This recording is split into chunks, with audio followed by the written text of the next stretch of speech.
Daniel, what happens with Turkey, the Turkish lira and that economy, which, as we heard earlier, is so important even geostrategically from a NATO point of view? Absolutely. Well, thank you very much. I think that the key thing about what's happening in Turkey is that the country has been ignoring the rising imbalances, not only a trade deficit, but a fiscal deficit.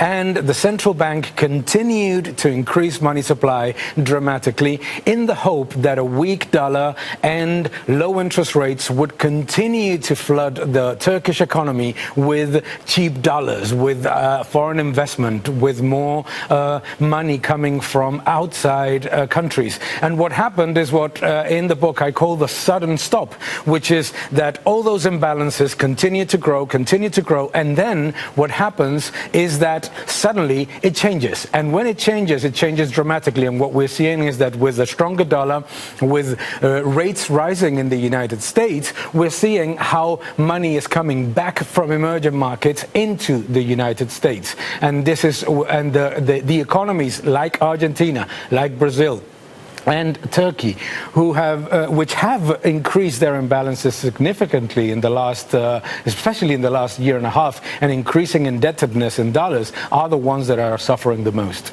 Is Turkey, isolated though in the sense of contagion, or might it actually contribute to some problems elsewhere in the world?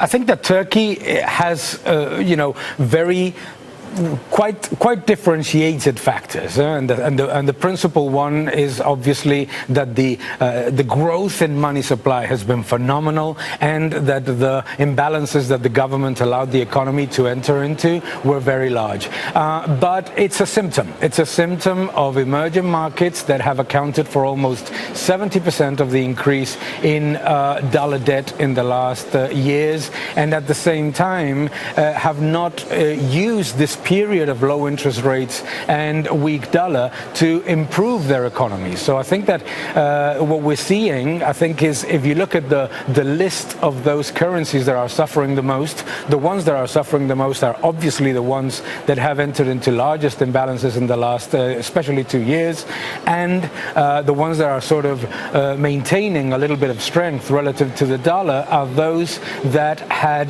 let's say, a tighter grip on fiscal and trade imbalances.